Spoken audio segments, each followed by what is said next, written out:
গরমের শুরুতেই চুয়াডাঙ্গায় গলে যাচ্ছে রাস্তার পিচ। তাপমাত্রা বেড়ে হয়েছে ৩৮ ডিগ্রির উপরে। এরই মধ্যে মাঝারি তাপপ্রবাহ শুরু হওয়ায় জেলার বিভিন্ন শ্রেণী পেশার মানুষ চরম ভোগান্তিতে পড়েছেন।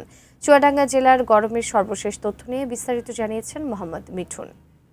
দাঁড়িয়ে আছে এটা চুয়াডাঙ্গার সবচেয়ে বড় স্থান, যেখানে আসলে এই অঞ্চলের মানুষ কৃষির ওপর নির্ভরশীল। আর এই কৃষি কাজের জন্য কৃষকরা যে গরম পড়ছে, গরমকে উপেক্ষা করে তারা জীবনের ঝুঁকি নিয়ে জীবিকার তাগিদে তারা কাজ করছে। এখানে দেখছেন প্রচুর পরিমাণের ভুট্টার আবাদ হয় এবং এই ভুট্টার যে সমস্ত শ্রমিক আছে তারা কিন্তু সকাল থেকেই কাজ করছে। আর আজকে আসলে যে পরিমাণের গরম অনুভূত হচ্ছে, তাতে করে কিন্তু গতকালকের থেকেও আজকে সম্ভবত বেশি হবে তাপমাত্রা বলে আমরা জানতে পেরেছি। ইতিমধ্যেই আসলে চুয়াডাঙ্গার যে পরিমাণের এই তাপমাত্রা বাড়ছে, আমরা আবহাওয়া অফিসে কথা বলছি, তারা কিন্তু জানিয়েছে যে চুয়াডাঙ্গা জেলার মাঝারি তাপ প্রবাহে জনজীবন বিপর্যস্ত হয়ে পড়েছে।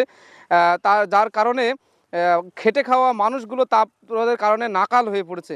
ইতিমধ্যে আমরা দেখেছি যে চুয়াডাঙ্গা শহরের যে সমস্ত পিচ রাস্তাগুলো আছে, সেই গরমের কারণে পিচ কিন্তু গলে যাচ্ছে এবং এই রাস্তা দিয়ে চলাচল করা সবচেয়ে কষ্টদায়ক হয়ে পড়েছে যে সমস্ত দিন আনা দিন খাওয়া শ্রমিক, বিশেষ করে ভ্যান চালক এবং যারা মোটরসাইকেল চালক আছে, তারা কিন্তু সবচেয়ে কষ্টের মধ্যে আছে। কারণ এই পিচ রাস্তার যে পিচ রাস্তাতে যাওয়া হচ্ছে, মনে হচ্ছে আগুন অনুভূত হচ্ছে শরীরে।